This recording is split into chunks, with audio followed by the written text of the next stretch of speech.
Alex, are you on your way home yet? I'm getting your supper ready. You will be home by the time it's done, won't you? I don't need any supper. What? Wait, are you still mad with me? Duh, I'm pissed with your arrogant and condescending attitude. You do know you're in the wrong, don't you? I'll come home as soon as you apologize. How am I arrogant and condescending? All I did last night was give you a gentle warning. Well, it was uncalled for. I don't need you meddling in my shit. And I won't tolerate it. Keep your stupid advice to yourself. You were being rude. I had to say something. I can't believe you'd say something so horrible to your sister when she's undergoing fertility treatment. What's wrong with asking my sister how much her IVF treatment costs? Geez, you act like I shot someone. The way you apologized to her made it seem like I was the bad guy. Have you even stopped to think about how out of line that was? You were damn wrong, and you should be ashamed of yourself. Your sister's fertility treatment is a delicate topic, Alex. Not only that, but when she told you how much it was, you kept making disdainful comments on how expensive it was, and how you thought she was crazy for carrying on with it. Nobody needed to hear any of that, and it wasn't your place to say. It's one thing to have opinions. No one can hold that against you. But to voice them in such an inappropriate way, causing so much hurt to someone very obviously going through a hard time? Seriously, I have no idea what possessed you to think that that was an acceptable way to behave. Jeez, woman. Get off my back. I was just making conversation. Besides, she was the one who came over and spoke to me after finishing up with the gynecologist. If she didn't want me to ask questions, then she should have left me alone. You're her little brother. She's obviously going to come over and say hi if she sees you around town. But she didn't just say hi, did she? She spoke to me about her fertility treatment. Isn't that because you asked her whether she was pregnant yet? People don't necessarily only go to the gynecologist when they're pregnant. They go for all kinds of things like tests and consultations too. I don't think you should go around asking people about deeply intimate private affairs like that, even if they do happen to be your sister. Shut the heck up, you annoying whiny banshee. You're like a goddamn broken record. There's no issue here. She's my brother's wife, and I can speak to her however I goddamn well please. So why should I have to walk around on eggshells with my own family? Family or not, there are some things people don't want to be asked about. You haven't been asking the women at work weird questions too, have you? We live in an age where people are quick to report things, and society has become super sensitive to all kinds of harassment. You always hear stories of bosses getting in trouble for passing comments in the workplace these days. I think you should be a little more careful. Jeez, Patricia, I know all this crap. Why do I need to hear it from you, my wife of all people? It doesn't take a genius to know you need to be careful about what you say in an age of cancel culture and political correctness. Fine. Forget I said anything. It's exactly this attitude of yours that pisses me the hell off. It's not like I'm trying to be condescending or anything. I'm only saying these things because I love you. And why do I need you to warn me about anything at all? You're not in a position to warn anyone about anything. Stop acting like a know-it-all, you pathetic high school dropout. I'm not trying to be a know-it-all, Alex. Shouldn't you be thinking about your own position instead of giving me unsolicited advice? My position? I'm a full-time employee with a steady long-term contract at a prestigious major global company. And you're a housewife who works some crummy part-time supermarket job. Where the hell do you get off acting like such a big shot?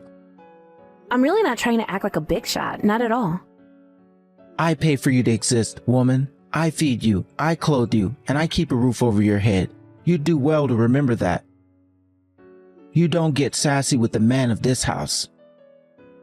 Please, Alex, why won't you try to understand where I'm coming from? I feel like everything I say automatically gets interpreted as an attack. You're the one who doesn't understand anything. Just stop barking orders at me, and we won't have any problems.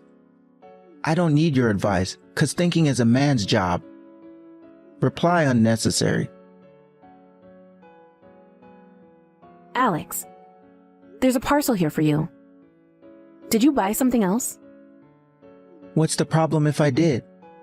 I bought it with my hard-earned money. What does it have to do with you? I'm asking you because it does have something to do with me. I warned you about the spending on your credit card being way too high just last month. You've already used up this whole month's allowance already, and it's only the 5th. You're halfway into next month's budget, for crying out loud. So what? So stop spending money we don't have. What's the issue here?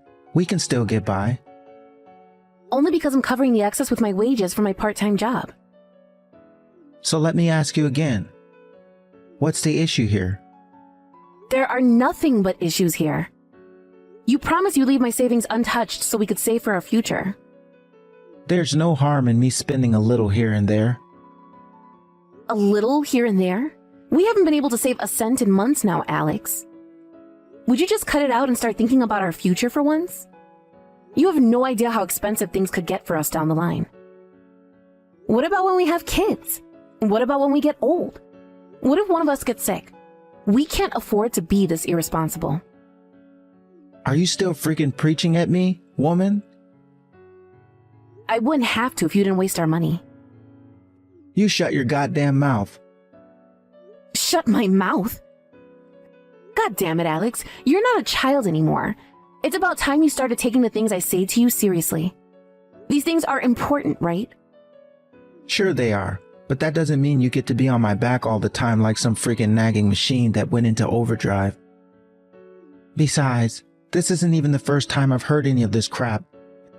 It was only last week you wouldn't shut up about how my pension won't go very far. So obviously I need you to nag at me to save up extra money on top of it, do I? Because I'm clearly incapable of planning my own finances. God, you infuriate me. Yes, I did say those things. And do you know why? Because you genuinely don't seem to have a clue about how to properly manage your finances. You're going to drag us both down into poverty if you don't stop your irresponsible spending soon. And who are you, Warren Buffett? Is this how desperate to flex your financial knowledge that you belittle and demean your own husband? You think you're so much better than me, huh? Huh? Let me make one thing clear. It's not a woman's place to be clever. All I need you to do is smile, look pretty, and cook my meals. It's time you knew your place. Believe me, you'll be easier to love if you act like a ditzy moron instead. I don't understand what you're trying to say. It's like I told you before. Stop barking orders at me. How am I barking orders? All I'm saying is that I want you to work with me, to be on my team. We're supposed to be a couple. I am working with you. No, you're not. That's what I'm telling you. Oh, here we go again. What do you do when I tell you to stop talking back to me? Argue and start talking back to me. God, you're annoying. What? So I'm supposed to just stop speaking, am I? I'll be bringing some divorce papers home with me today.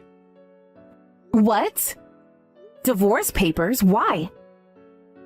So that the next time you take this cocky, insolent attitude with me, I can divorce you immediately. What the hell? You don't want to get divorced, do you? If you value this marriage, I suggest you start acting like my ideal wife.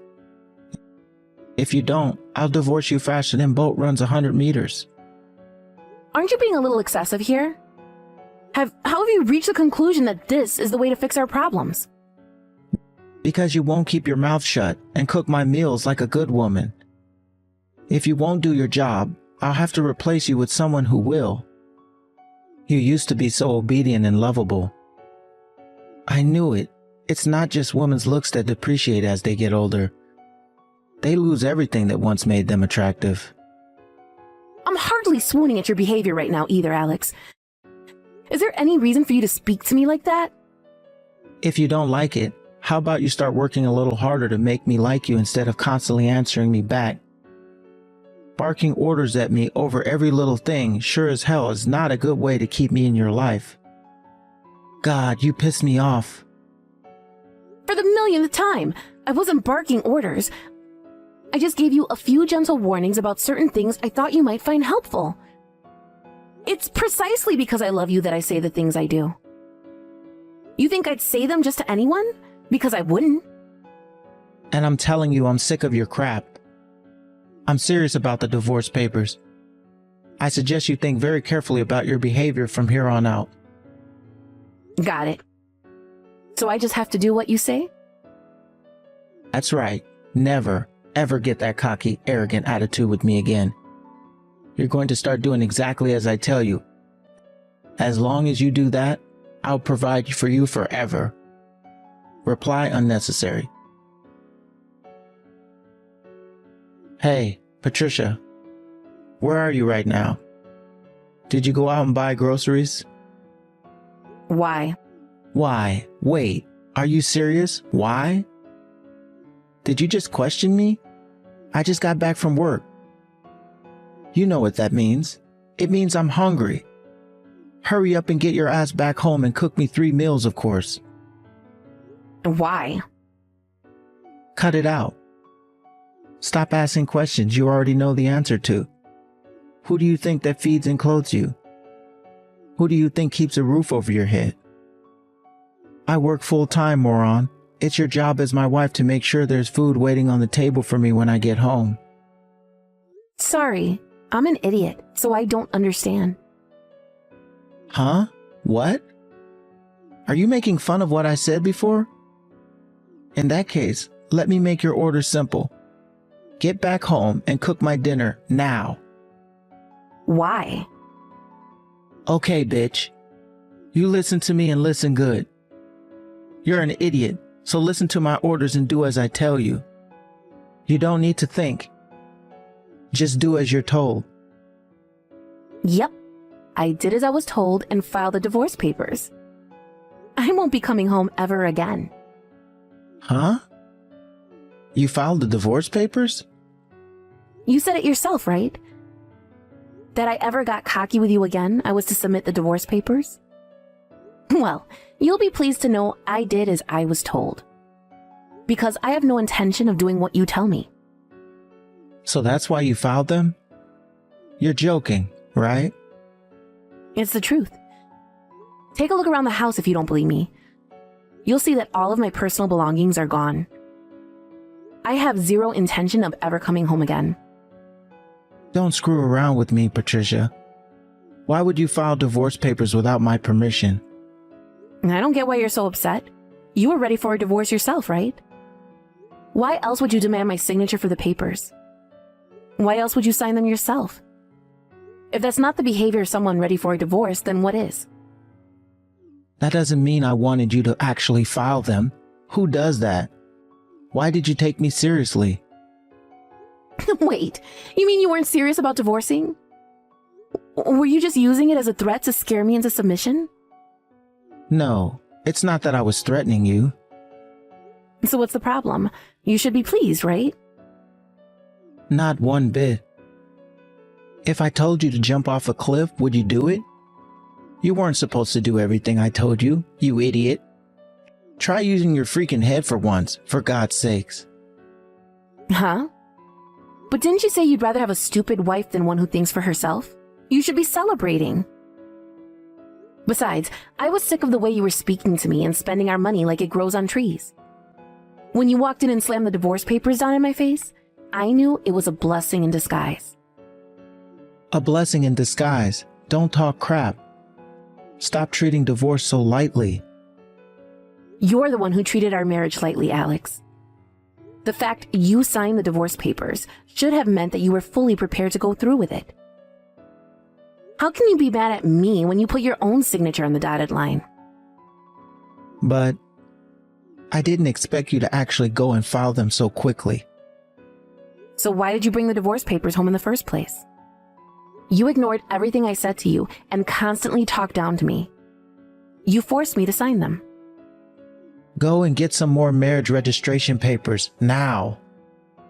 Why? Don't ask questions. Do as I tell you. We're getting remarried. If you do that, I'll forgive you for this ridiculous stunt you pulled. Hey, Patricia. Reply to me. Hey, Patricia. I'm begging you. Please respond. Please. Seriously, I'm begging you. Respond to me. I made it perfectly clear you were going to contact my lawyer if there was anything you needed to say to me. How many times are you going to spam my inbox before you get the message? Screw the lawyer. I want to speak to you directly. Can we speak on the phone? I'm on the move right now, so I can't. I see. I heard you quit your part-time job. Yeah, it's too far from my new house for me to make it. New house? Where do you live now? Like hell, I'm telling you. Let's meet up and talk. I don't have time for that. That's why I asked you to go through my lawyer. But I want to speak to you, Patricia. Well, I don't want to speak to you. Besides, the last time we met to discuss the distribution of asset with my lawyer, you followed me for 2 hours after we got done, when we were supposed to go our separate ways. That's why there's no way we're ever meeting again. I'll do everything in my power to avoid it. But why? Why are you so desperate to avoid me? Not long ago, we were husband and wife. But not anymore. We're nothing but strangers now. Patricia, how about me and you give things another try? I'm genuinely sorry. What's the point in apologizing now? It's too little, too late. I'm pleased though. At least if you realize you were in the wrong, you might be able to become a better person and avoid making the same mistakes again. Maybe your next marriage will work out better. But it's you I want, Patricia. No one else. I thought you said I was annoying. You were livid every time I questioned your behavior, right?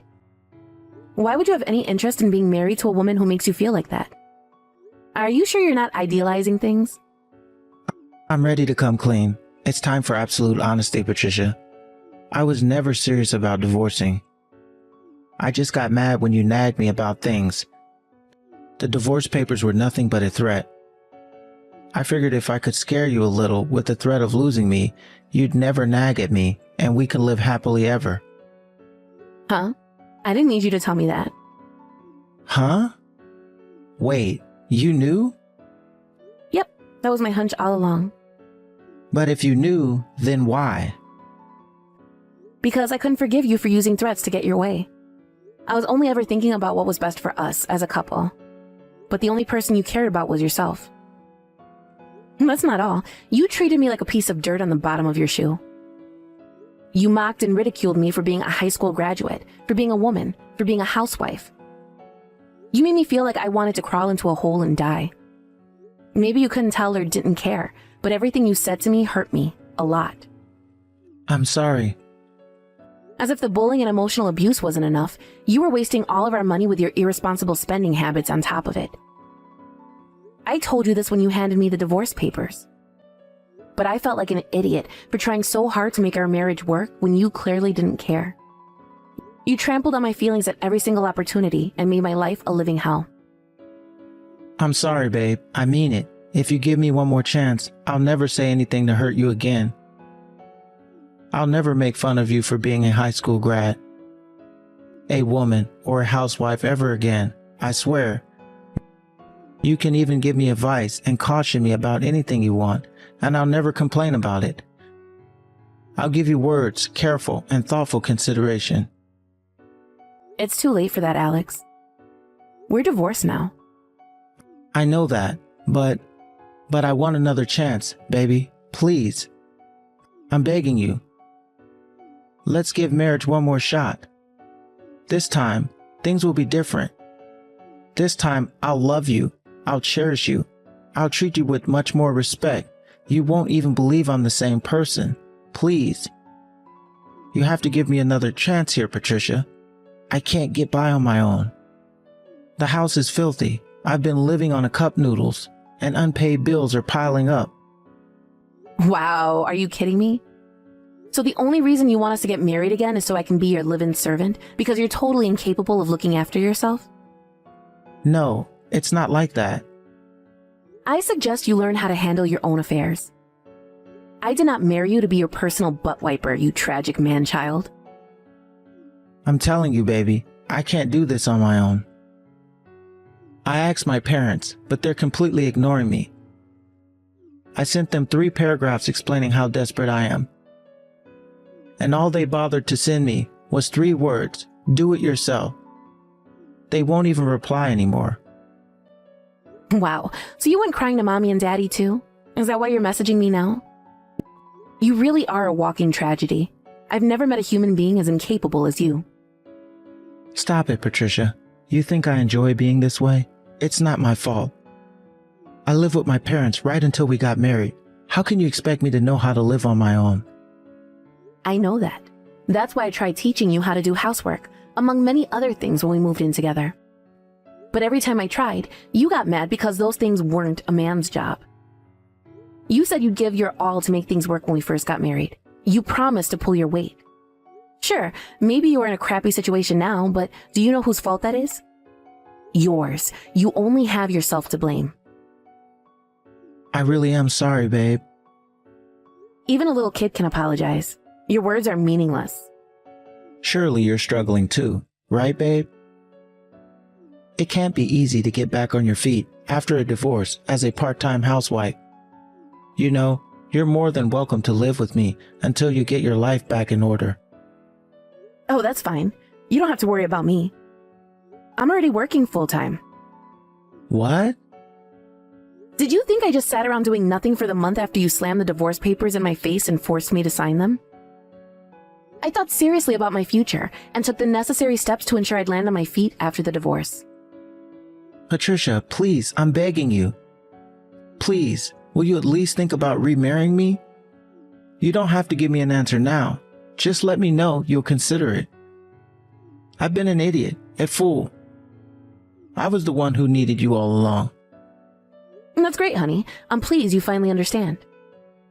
Unfortunately for you, I'm sick of you. You're the one who put divorce on the table. All I did was take you up on it. I'll never look after a wasteful, abusive, domineering lowlife like you again for as long as I live. Reply unnecessary. After that, I got a new phone and changed my number so my ex-husband wouldn't be able to pester me with his groveling messages. My lawyer did get a few more messages from Alex, but they were about the most pathetic things you could imagine, such as questions on how to pay the gas bill or how to sell a house. Eventually, even my lawyer reached his wit's end and told him to look into it by himself. A few weeks after the divorce, Alex's big brother paid his wayward sibling a visit to check up on how he was doing. Apparently, he found him huddled up in the corner of a filthy room full of empty cup noodle cartons and beer bottles, crying hysterically in the fetal position. It looks like his fundamental lack of basic life skills is finally coming back to bite him. According to Alex's big brother, his entire family has decided to operate on a tough love policy of not offering him any support, in the hope it'll lead him to finally learning the skills needed to live and support himself. And that's not all. Apparently, Alex started behaving so horribly to his subordinates at work after the divorce that he was summoned to a disciplinary meeting, demoted, and slapped with a huge pay cut. It was hard for me to commit to the divorce at first due to all the memories of how good things were at the start of our marriage. But eventually, I realized you can't live on memories, and I did what I had to do. Now, I don't have a single regret. I found myself a new job after moving, and now I'm super fulfilled by my somewhat hectic and incredibly rewarding work life. I don't have to tolerate abuse or wasteful spending from anyone anymore. Now I can finally live on my own terms while saving up money at my own pace. My stress levels are non-existent, and I'm having a blast. I'm so excited to find out what my fresh start holds in store for me. And for the first time in a long time, I'm filled with happiness and optimism for the future.